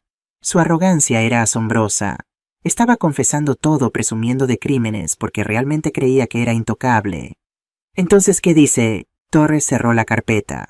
¿Protegemos a nuestros intereses mutuamente o prefiere ver a su hijo sufrir? Miré a esta mujer que había matado a cientos de personas, que había destruido familias, que estaba amenazando a mi hijo. Y tomé mi decisión. Tengo una pregunta, dije. Sí. ¿Alguna vez se arrepiente? ¿Alguna vez piensa en las 300 personas que mató? ¿En las familias que destruyó? Torres rió. Realmente rió. Arrepentirme, Carmen, esas personas iban a morir de todas formas. Solo aceleré lo inevitable. Y sus familias están mejor ahora. Es servicio público realmente. Ya veo. Me puse de pie. Entonces supongo que no hay esperanza para usted. Torres frunció el ceño. Esperanza, esa es una palabra extraña. La puerta de su oficina explotó hacia adentro. Interpol, manos donde podamos verlas. Ana Ruiz entró primero, arma alzada, seguida por 6 agentes más. Torres se quedó paralizada, la comprensión llenando su rostro. Usted, me señaló con dedo tembloroso. Usted estaba grabando. Cada palabra, dije tocando el micrófono bajo mi blusa. Cada admisión, cada amenaza, todo grabado y transmitido en vivo a Interpol. Esto es ilegal, Torres gritó. Entrapment. Mi abogado va, su abogado no puede hacer nada. Ana se acercó, esposas en mano. Teníamos orden judicial firmada por el juez superior. Todo perfectamente legal. Jueza Isabel Torres está bajo arresto por conspiración para cometer asesinato, fraude, lavado de dinero, corrupción judicial y aproximadamente 200 cargos más. ¿No pueden probar nada? ¿En serio? Ana sonrió. Porque acabamos de grabar su confesión completa. Control de 8 residencias. Identificación de víctimas a través de su corte. Admisión de que las muertes eran intencionales. Amenazas contra Miguel Herrera. Y mi favorita. Ana sacó su tablet, sus palabras exactas: si la naturaleza necesita pequeña ayuda ocasional, bueno, eso es medicina paliativa. Eso es admisión directa de asesinato. El rostro de Torres se puso blanco. Por primera vez vi miedo real en sus ojos. ¿Y esta carpeta? Uno de los agentes recogió la carpeta que Torres había mostrado. ¿Qué tenemos aquí? Estructuras corporativas offshore, cuentas en Islas Caimán, 250 millones en activos ocultos. Jueza Torres acaba de entregar toda la evidencia que necesitábamos. Ustedes no entienden. Torres dijo, su voz perdiendo compostura. Yo tengo protección. Tengo amigos en posiciones altas. Esto no va a llegar a juicio. Una llamada y... ¿Una llamada a quién? Ana se cruzó de brazos. Al juez Ramírez, arrestado hace 1 hora. Al alcalde Sanz, arrestado hace 2 horas. Al comisionado Vega. Ah, él fue especialmente cooperativo, entregó evidencia sobre usted en cambio de trato. Torres se dejó caer en su silla. No, no es posible. Mi red es... Su red está destruida, dije, mi voz más firme de lo que me sentía. 32 arrestos en las últimas 6 horas. Todos sus socios, todos sus protectores, todos enfrentando justicia. Y usted va a pagar por cada vida que tomó. Carmen Herrera. Ana me miró con algo que parecía respeto. Acabas de realizar el interrogatorio encubierto más exitoso en la historia de Interpol España. Esa actuación tuya fue... espectacular. No fue actuación, dije con voz temblorosa ahora que la adrenalina comenzaba a desvanecerse. Cada palabra que dije me hizo sentir enferma. Tener que pretender que estaba de acuerdo con ella, que entendía su lógica. Antonio entró corriendo a la oficina. Me abrazó fuertemente. Lo hiciste. Carmen, lo hiciste. Lo hicimos, lo corregí. 20 años de tu evidencia, 3 años con Interpol y un día de mi actuación. Todos juntos.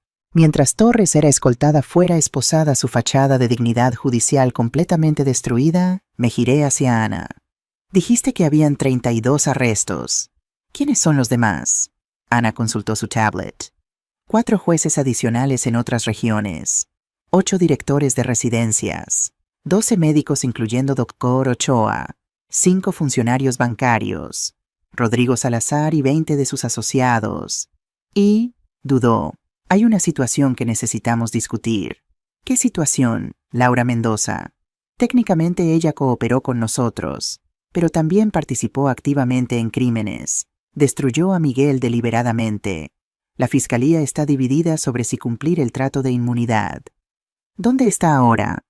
En custodia protectiva, esperando decisión sobre su estatus. Miré a Antonio. Él asintió sabiendo lo que iba a decir. Quiero verla. Laura estaba en una habitación de interrogación en las oficinas de Interpol. Se veía pequeña, asustada, nada como la mujer segura que me había confrontado en mi casa. Cuando entré se puso de pie inmediatamente. Señora Herrera, yo... Siéntate, dije fríamente. Laura se sentó. Ana y Antonio estaban conmigo, pero les pedí que me dieran un momento. ¿Sabes cuántos años pasé criando a Miguel? Comencé. 40 años. 40 años de amor, sacrificio, esperanza. Y tú lo destruiste en 18 meses. Lo sé, Laura susurró. Lo sé y lo siento. ¿Lo sientes? Mi voz subió. ¿Sabes lo que es ver a tu hijo siendo llevado en esposas? Saber que va a prisión. Saber que su vida está arruinada. Sí. Laura levantó la vista, lágrimas corriendo por su rostro. Porque yo lo amo. Sé que no tiene sentido. Sé que no tengo derecho. Pero Carmen, me enamoré de él. De verdad. Y me odio por lo que le hice. No es suficiente, dije. El amor no es suficiente cuando destruyes a la persona que dices amar. Lo sé, por eso voy a rechazar el trato de inmunidad. Eso me detuvo. ¿Qué? Le dije a la fiscal esta mañana. No quiero inmunidad. Quiero ir a prisión. No tanto tiempo como Miguel, porque yo cooperé, pero quiero pagar por lo que hice. Ana intervino. Laura, si rechazas inmunidad estás mirando 5 a 7 años. Lo sé, y lo acepto. Es lo que merezco. Miré a esta mujer que había causado tanto daño, y vi algo que no esperaba: arrepentimiento genuino. ¿Por qué? Pregunté. ¿Por qué rechazar inmunidad? Porque, Laura me miró directamente. Si voy a tener alguna posibilidad de que Miguel me perdone, alguna vez necesito ganar ese perdón. Necesito demostrar que estoy dispuesta a pagar por mis crímenes igual que él está pagando por los suyos. Tal vez nunca te perdone. Lo sé, pero tengo que intentarlo. Porque Carmen, contra toda lógica, contra todo lo que hice para manipularlo, terminé amándolo realmente. Y el amor real significa sacrificio. Tú me enseñaste eso. Joai, 40 años sacrificándote por Miguel. Vi fotos en su apartamento.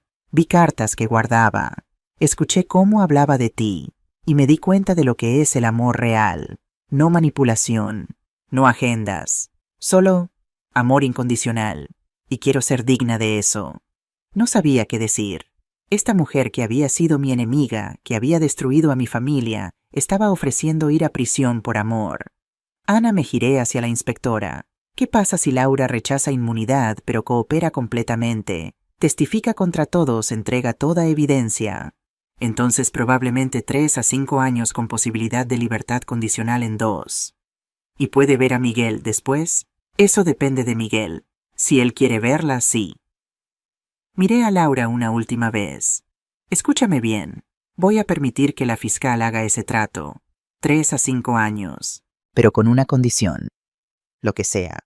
Cuando salgas, si Miguel todavía te quiere, si de alguna manera encuentran forma de estar juntos, juras que nunca, nunca volverás a manipularlo. Nunca volverás a mentirle. Serás la esposa que él merece o no serás nada. ¿Entendido? ¿Entendido? Laura asintió. Te lo prometo, Carmen. Y gracias. No merezco tu clemencia, pero... No lo hago por ti, la interrumpí. Lo hago por Miguel. Porque si hay alguna posibilidad de que encuentre felicidad después de todo esto, no voy a ser yo quien lo sabotee. 3 semanas después, Antonio y yo estábamos en una sala de visitas de prisión. Era estéril, fría, triste. Miguel entró con uniforme de prisión, luciendo más delgado, más viejo de sus 40 años. Mamá, papá, se sentó frente a nosotros, manos temblando. No pensé que vendrían. Somos tu familia, dije simplemente. Pase lo que pase, somos tu familia. Miguel comenzó a llorar. Lo siento. Dios, lo siento tanto. Antonio habló su voz firme, pero no sin amor. Miguel, lo que hiciste fue imperdonable. Intentaste matarnos. Conspiraste con criminales. Pusiste codicia por encima de familia. Lo sé. Pero, Antonio continuó, también fuiste víctima. Manipulado, chantajeado, aterrorizado. Eso no excusa tus acciones, pero explica cómo alguien que criamos con valores pudo caer tan bajo. He tenido mucho tiempo para pensar. Miguel se limpió las lágrimas. Sobre cada decisión que tomé, cada momento donde pude haber dicho no y no lo hice. Y papá, tienes razón. Fui manipulado, pero también fui cobarde, débil. Prioricé el camino fácil sobre el camino correcto. Al menos ahora lo reconoces, dije. He estado cooperando completamente con Interpol, Miguel explicó. Les di nombres de todos en el casino, operaciones de lavado de dinero que vi, todo. Mi abogado dice que con mi cooperación y el testimonio de Laura mi sentencia probablemente será 3 años. Fuera en 18 meses con buen comportamiento. Laura rechazó inmunidad, le dije. Va a cumplir tiempo también. 3 a 5 años. Miguel se quedó en shock. ¿Por qué haría eso? Dice que te ama, que quiere ganarse tu perdón. Miguel sacudió su cabeza. No sé qué sentir sobre Laura. Por un lado me manipuló, me usó.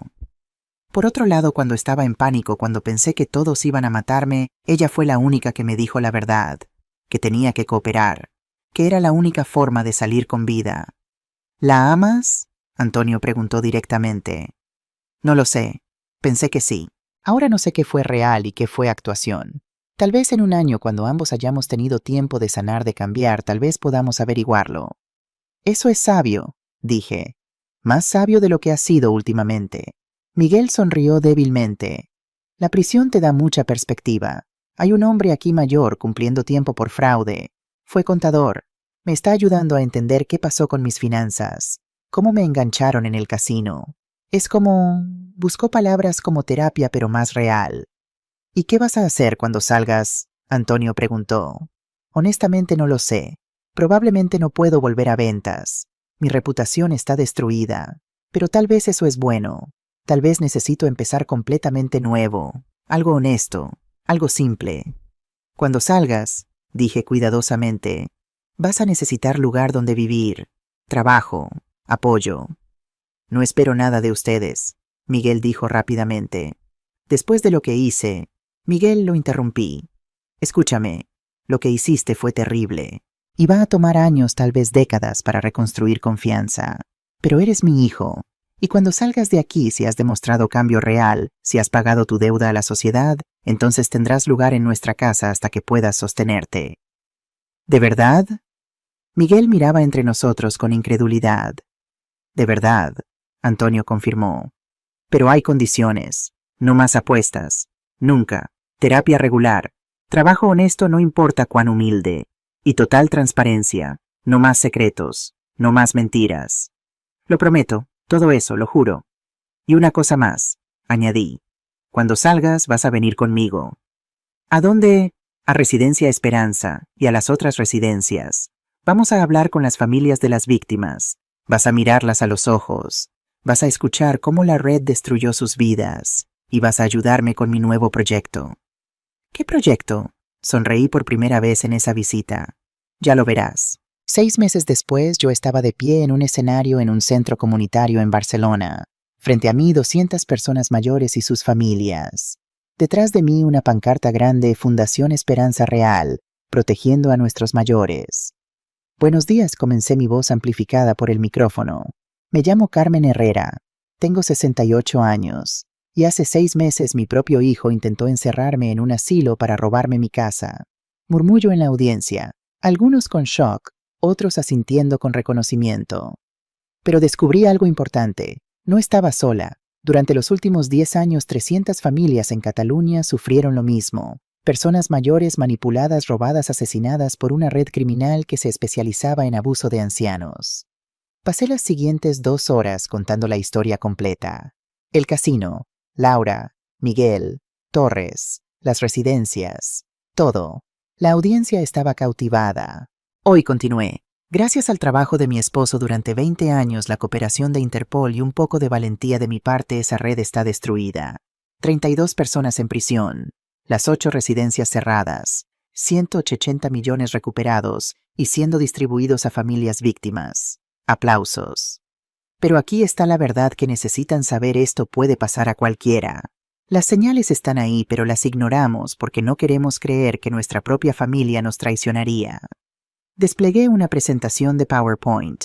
Antonio me había enseñado cómo usarlo. Señales de advertencia número 1. Familia repentinamente interesada en tus finanzas. Preguntas sobre cuánto vale tu casa, cuánto tienes ahorrado. Número 2. Presión para firmar documentos rápidamente. Solo firma aquí, mamá, es por tu bien. Número 3. Aislamiento. Sepárate de amigos, otros familiares, tu red de apoyo. La audiencia tomaba notas furiosamente. Número 4. Médicos que nunca has visto diagnosticándote con demencia sin examen apropiado. Número 5. Hablar de residencias cuando estás perfectamente capaz de cuidarte. Y número 6. Múltiples familiares de repente apareciendo juntos presionándote. Eso es señal de conspiración. Una mujer en la audiencia levantó la mano. Pero ¿cómo nos protegemos si nuestra propia familia está en contra nuestra? Excelente pregunta. Protección viene en 3 niveles. Primero, legal. Establecen poderes legales mientras están completamente mentalmente capaces. Eligen a personas confiables, no necesariamente familiares. Notaricen todo. Hagan que abogados revisen cualquier documento antes de firmar. Segundo, financiero. Mantengan cuentas separadas que familia no conozca. Avisen a su banco que nadie más tiene autoridad de acceso. Consideren poner propiedad en trust legal que no puede ser transferida fácilmente. Tercero, social. Mantengan relaciones con gente fuera de su familia. Vecinos, amigos, comunidad de iglesia. Personas que notarán si desaparecen repentinamente o si su comportamiento cambia. Otra mano.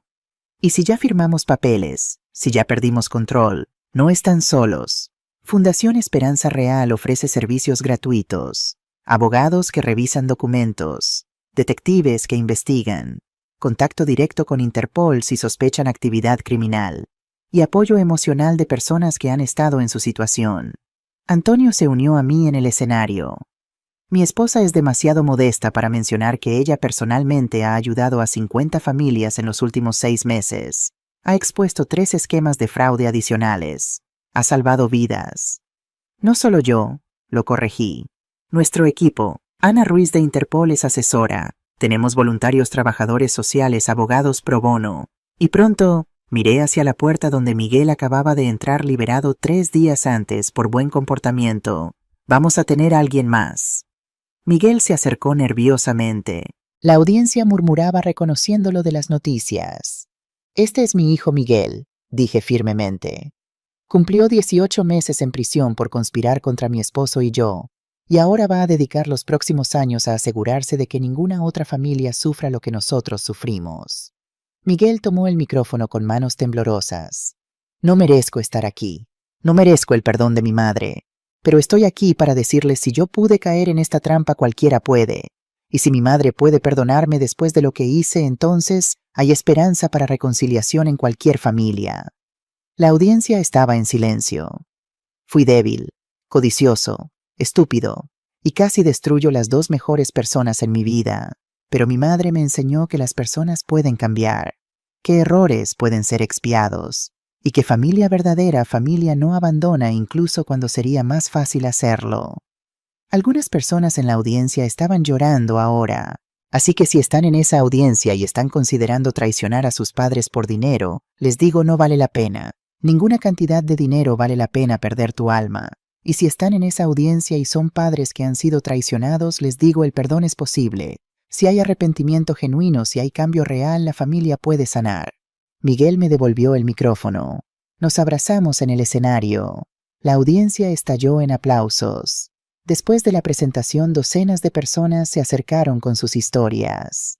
Hijos preocupados por padres siendo manipulados. Padres preocupados por intenciones de sus hijos. Vecinos que notaron cosas extrañas. Una mujer mayor, probablemente en sus 70, esperó hasta el final. Carmen, ¿puedo hacerte una pregunta personal? Por supuesto. ¿Cómo lo haces? ¿Cómo perdonas algo tan terrible? Miré a Miguel, quien estaba ayudando a Antonio a empacar equipo. Porque el perdón no es para él, es para mí. Cargar odio es como beber veneno esperando que la otra persona muera. Perdonar es elegir liberarme de ese peso. Pero él casi te mata. Casi, pero no lo hizo. Y la persona que está aquí ahora después de 18 meses de prisión, terapia y trabajo duro en sí mismo, no es la misma persona que conspiró contra mí. Las personas pueden cambiar. No siempre lo hacen, pero pueden. Y Miguel está demostrando que realmente cambió. Eres valiente. No, sonreí. Solo soy una mujer que se negó a ser víctima, que decidió que a los 67 años mi vida no había terminado, que iba a tomar esta tragedia y convertirla en algo útil. La mujer me abrazó. Gracias, me diste esperanza. Esa noche Antonio, Miguel y yo cenamos en nuestra casa, la casa que casi perdimos, la casa que ahora era símbolo de supervivencia. Miguel es Antonio pasó una fuente de paella. Tu madre y yo hemos estado discutiendo. Necesitas tu propio lugar. Vivir con tus padres a los 40 no es ideal. Lo sé, pero con mi récord criminal no puedo conseguir préstamo. Por eso, lo interrumpí. Vamos a ayudarte. No una donación. Un préstamo apropiado, con interés, con contrato legal. Vas a pagarlo durante los próximos 10 años trabajando para la fundación. ¿De verdad?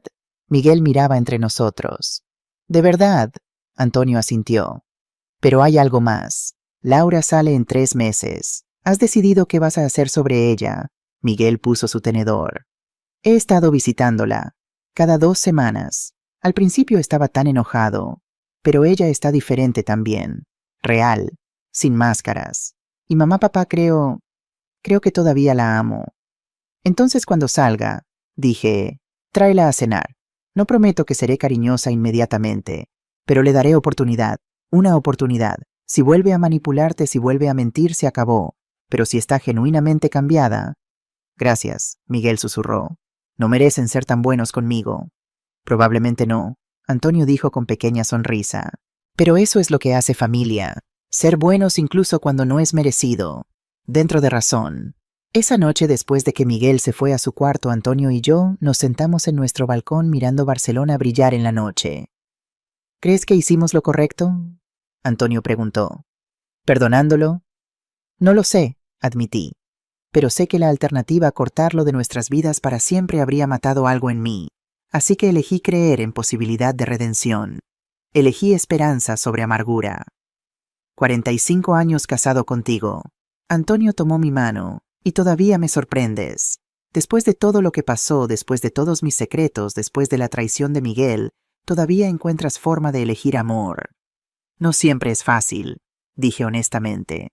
Hay días donde me despierto enojada, donde pienso en lo que casi pasó, donde miro a Miguel y recuerdo esa grabación de él discutiendo cuánto tardaríamos en morir. ¿Y qué haces en esos días? Recuerdo que él también es víctima, que las verdaderas villanas eran Torres y su red, y que Miguel está pagando por sus crímenes mientras trabaja para asegurar que nadie más sufra lo mismo. Eso no borra lo que hizo, pero le da significado al sufrimiento. Antonio me besó suavemente. Te amo, y estoy tan orgulloso del trabajo que estás haciendo. Estamos haciendo, lo corregí. 20 años de tu evidencia hicieron esto posible. Tu sacrificio, tu valentía. Nuestro sacrificio, nuestra valentía. Nos sentamos en silencio mirando nuestra ciudad, sabiendo que en algún lugar ahí afuera había otras Carmenes, otros Antonios enfrentando traición familiar. Pero ahora tenían recursos, tenían fundación que los protegería, tenían esperanza. Primavera 2027. Abuela Carmen, me volteé para ver a una niña de 4 años corriendo hacia mí en el parque. Pero no era mi nieta, no tenía nietos aún. Era Sofía, hija de una mujer que había salvado de esquema de fraude el año pasado. Hola, pequeña, la levanté. ¿Dónde está tu mamá? Aquí. Elena, la madre de Sofía, se acercó. Carmen, gracias por reunirte con nosotras. Sofía quería darte algo. Sofía me entregó un dibujo. Era de 3 personas, una mujer mayor, una mujer joven y una niña pequeña. «Es usted mamá y yo», explicó orgullosamente. «Porque usted salvó a mamá». Mis ojos se humedecieron. «Es hermoso, tesoro». Elena me abrazó. «Por segunda vez, gracias. Si no hubieras notado las señales, si no hubieras intervenido cuando mi cuñada intentó que firmara esos papeles. Solo hice lo que cualquiera habría hecho». «No, hiciste lo que solo alguien que ha sufrido entiende hacer. Fundación Esperanza Real ha salvado a más de 500 familias ahora». 500. Eres héroe. No soy héroe, solo soy sobreviviente que decidió ayudar a otros sobrevivientes. Mientras caminaba a casa esa tarde, pasé por el sitio donde había estado Residencia Esperanza. Ahora era centro comunitario. En la placa afuera, en memoria de las víctimas del escándalo Esperanza, que nunca olvidemos. En casa encontré a Antonio en su oficina aún recopilando evidencia. Pero ahora era para casos civiles, ayudando a familias a recuperar activos robados. «Miguel llamó», Antonio dijo. «Él y Laura quieren venir a cenar este domingo». «¿Cómo le está yendo en el trabajo?», pregunté. Miguel ahora trabajaba como consejero de deuda, ayudando a personas a evitar trampas como Casino Estrella Dorada. «Bien, muy bien. Dice que está ayudando a un joven con 50,000 en deudas de juego», le recordó a sí mismo hace 3 años. «Y Laura trabajaba para la fundación usando su conocimiento de banca para rastrear esquemas de fraude financiero». Embarazada. Me senté abruptamente. ¿Qué 3 meses? Iban a anunciarlo el domingo, pero Miguel estaba tan emocionado que me lo dijo. Iba a ser abuela. Después de todo, después de la traición y el perdón y la reconstrucción, iba a ser abuela. «¿Cómo te sientes?», Antonio preguntó. «Aterrorizada», admití. «¿Y si Miguel todavía no está listo? ¿Y si Laura...?» «Carmen», Antonio tomó mis manos. «Ellos no son las personas que eran hace 3 años. Han hecho el trabajo. Han pagado sus deudas. Han cambiado». Lo sé. Es solo un bebé, una nueva vida, una oportunidad de hacerlo mejor». «Exactamente. Y tú vas a ser la abuela más increíble. Vas a enseñarle a ese niño sobre justicia, sobre perdón, sobre cómo ser fuerte». Esa noche escribí en mi diario algo que había comenzado después de todo el trauma, una forma de procesar, de sanar. «Querido diario, tengo 69 años. En 2 años he pasado de casi ser asesinada por mi propio hijo a convertirme en defensora de ancianos reconocida nacionalmente. He ayudado a 500 familias. He perdonado lo imperdonable. Y ahora voy a ser abuela. Si alguien me hubiera dicho hace 3 años que mi vida tomaría este giro, no lo habría creído. Habría dicho que era demasiado vieja para reinventarme, demasiado cansada para luchar, demasiado herida para perdonar. Pero aprendí algo: nunca eres demasiado vieja para cambiar tu vida. Nunca eres demasiado herida para sanar. Y familia verdadera, familia no es sobre sangre, es sobre elección. Elegir amarse incluso cuando es difícil. Elegir perdonar incluso cuando duele. Elegir esperanza incluso cuando sería más fácil elegir amargura. Mi hijo casi me mató, pero también me enseñó que soy más fuerte de lo que pensaba, más valiente, más capaz de amor que había imaginado. Y ahora voy a ser abuela, y voy a enseñarle a ese niño todo lo que he aprendido. Sobre fuerza, sobre perdón, sobre cómo transformar tragedia en propósito. Esta es mi historia. Soy Carmen Herrera. Tengo 69 años, y mi vida apenas está comenzando.